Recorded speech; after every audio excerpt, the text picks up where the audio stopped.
కడప జిల్లా రాజంపేటలోని బండ్రాళ్ల వీధిలో విషాదం చోటు చేసుకుంది.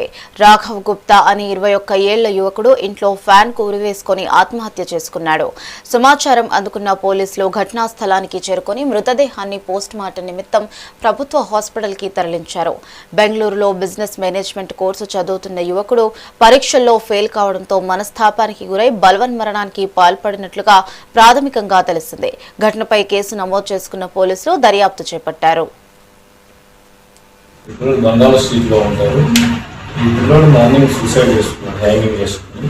దీని మేరకు వాళ్ళ ఆయన శ్రీనివాసులు అని చెప్పి మన దగ్గర ఫిర్యాదు చేసినాడు. కాబట్టి మనం శ్రీనివాసు పోయినాము, వాళ్ళ ఫిర్యాదు మేరకు కేసు కట్టి విచారిస్తున్నాము. విచారణ చేయాల్సింది ఏం చేయాలని. సరే ఎప్పుడు జరిగిందని చెప్పారు సార్? ఈరోజు మార్నింగ్ 11:30 అప్రాక్సిమేట్గా 11:30 జరిగింది. 11:30 చేసుకున్నాం. మనకు వాళ్ళు ఇన్ఫర్మేషన్ ఇస్తారు, వాళ్ళకి వచ్చి ఇన్ఫర్మేషన్ ఇచ్చినారు. మనలో సీనింగ్ పోవడం జరిగింది. అప్పటికే వాళ్ళ బాడీని చేసినారు. దీనిపైన ఫర్దర్ ఏమనేది మనం కేసు కలుగుతున్నాము. విచారణ తెలియదు. మీరు 15 వరకే తీసేశారు సార్ హ్యాంగింగ్? దేనికి తీసుకున్నారు సార్?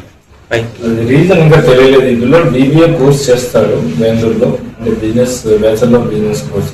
నాకు ఫెయిల్ అయినాడు, సరిగా చదవలేదు అనేది ఒకటి బాధపడుతూ ఉన్నాడని తెలిసింది. ప్రైమరీగా మనకి తెలిసింది కంప్లైంట్లో.